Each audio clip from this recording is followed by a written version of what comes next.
एवं धर्म प्रेमी सज्जनों,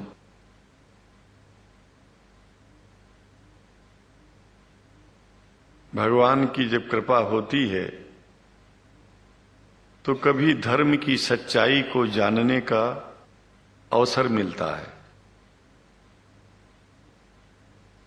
मुसलमानों के बीच में लगातार कई वर्षों से हम जा रहे हैं और भारतवर्ष में एक नई प्रथा का प्रारंभ किया मैंने कि जब जगत गुरु शंकराचार्य भी मुसलमानों के बीच में जाकर के उनके प्रेम को समझ सके और इस्लाम की सच्चाई को जान करके इस्लाम को सारी दुनिया में एक इंसानियत का सबसे बड़ा पाठ सिखाने वाला धर्म मानने के लिए लोगों को समझावे।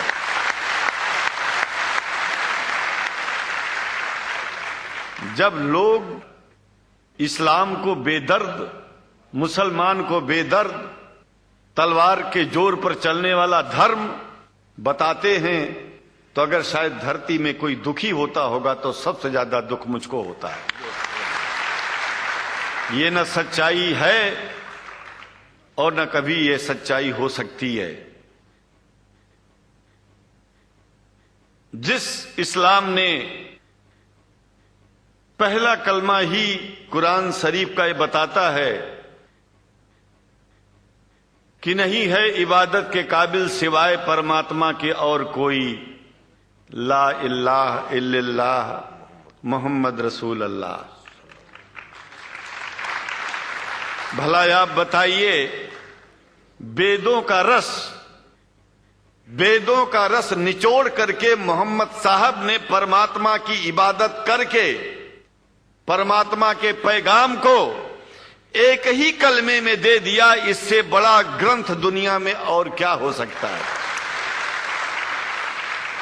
अगर कुरान के पहले कलमे को ही पढ़ करके हिंदू अपने धर्म का पालन करना चाहे तो उससे बड़ा धर्मात्मा शायद कोई नहीं होगा।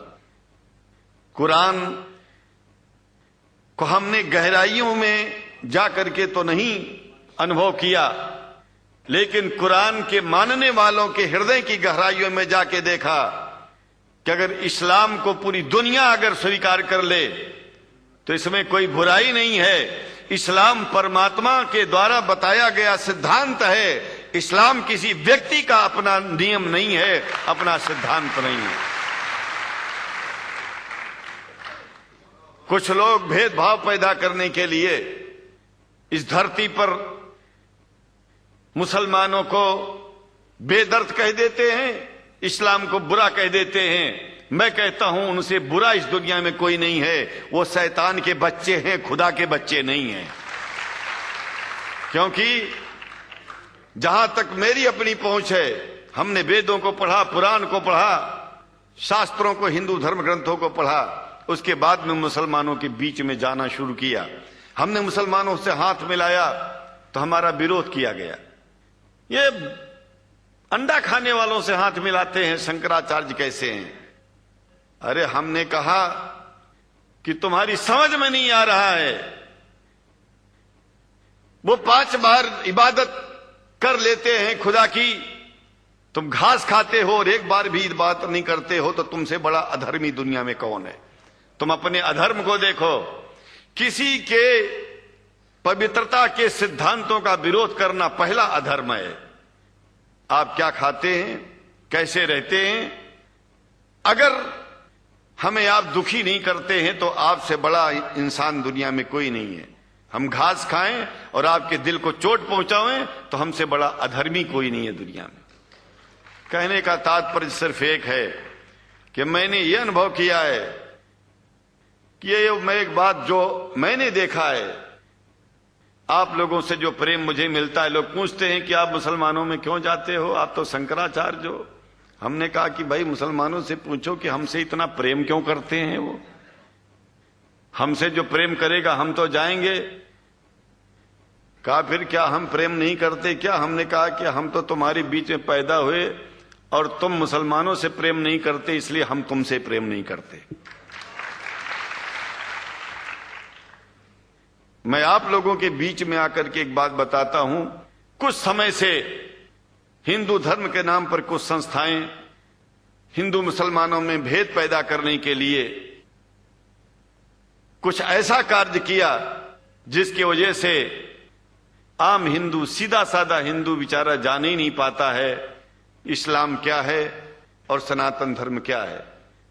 सनातन धर्म और इस्लाम में कोई भेद नहीं है और हिंदू धर्म तो कोई धर्म ही नहीं है। सनातन धर्म धर्म है और शायद जो संस्कृत का सनातन शब्द है, अगर किसी भाषा में उसको इस्लाम कहा जाए तो कोई बुरी बात नहीं है। इस्लाम और सनातन में कोई भेद नहीं है, क्योंकि परमात्मा एक है, परमात्मा सबका है। ये संदेश ऋषियों मुनियों ने दिया और यही संदेश परमात्मा का भेजा हुआ संदेश स्वयं हमारे मोहम्मद साहब ने इस पैगाम को हमको दिया। तो हम भेदभाव क्यों करें?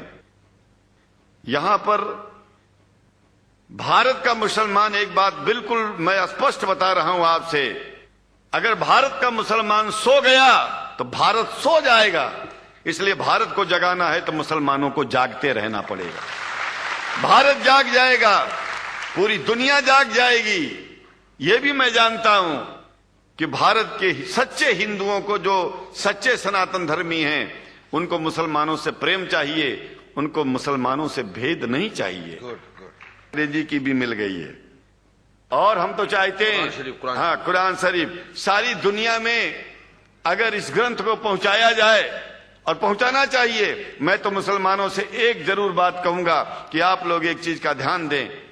आपके पड़ोस में जिस भी भाषा को जानने वाला व्यक्ति रहता हो, जिस भी भाषा को, कोशिश कीजिए कि आप इस कुरान जैसे पवित्र ग्रंथ को उसको उसकी भाषा में पहुंचाइए। और मेरी समझ में सारी दुनिया में एक कुरान पहुंचेगा तो सारी दुनिया में शांति होगी, सारी दुनिया में अमन होगा और सारी दुनिया में ऐसे ही इतने प्रेमियों के बीच में शंकराचार्य को पहुंचने में और बोलने में कोई दिक्कत नहीं होगी, संकोच नहीं होगा।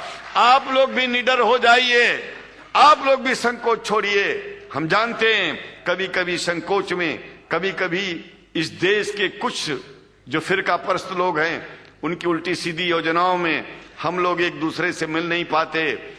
हम हाथ पसारे हुए आपके सामने खड़े हैं, आए हैं, हम आपको गले से लगा रहे हैं, लगाते हैं, दिल भी मिलाएंगे, गला भी मिलाएंगे और जरूरत पड़ गई तो आप लोगों के लिए दिल कटाने की और सिर कटाने की जरूरत पड़ जाए तो इस्लाम की रक्षा के लिए शंकराचार्य आपका साथ देगा। क्योंकि शंकराचार्य जानते हैं इस्लाम धोखा नहीं है, शंकराचार्य जानते हैं इस्लाम बर्बादी का रास्ता नहीं है। शंकराचार्य को पता है कि जो वेद में लिखा है वही कुरान में लिखा है, इसलिए हमारा धर्म नहीं छूटेगा, हमारा धर्म और आगे बढ़ेगा। अगर हम मुसलमानों को अपना सगा मानते हैं तो मुसलमान परमात्मा का बनाया है, आदमी का नहीं। हिंदू जो अपने को कहते हैं वो भी जान लें कि वो परमात्मा के बनाए हैं, तो मुसलमानों से भेदभाव करना बंद कर दें और हमारी तरह सबसे प्रेम करें। डॉक्टर लखनार साहब, देखिए मैं अपरिचित था, जानता नहीं था और मैं बड़ा प्रसन्न हूं कि वो समय निकाले और यहाँ आए। उनको तो मैं धन्यवाद क्या दूं, मैं तो ये चाहूंगा कि परमात्मा उनको शक्ति दे कि हम लोगों को सबको ऐसे ही सुंदर दिव्य बड़ी सभाओं में संबोधित करते हुए और हम लोगों के ऊपर वो स्वयं कृपा बनाए रखें और हम उनके साथ रहेंगे, जहां भी जरूरत होगी सदा जीवन में उनका साथ देते रहेंगे। इन्हीं शब्दों के साथ जीवन में अब जब भी याद करेंगे, जब तक मेरा शरीर है, हम आपकी सभाओं में आते रहेंगे। ओम शांति शांति शांति।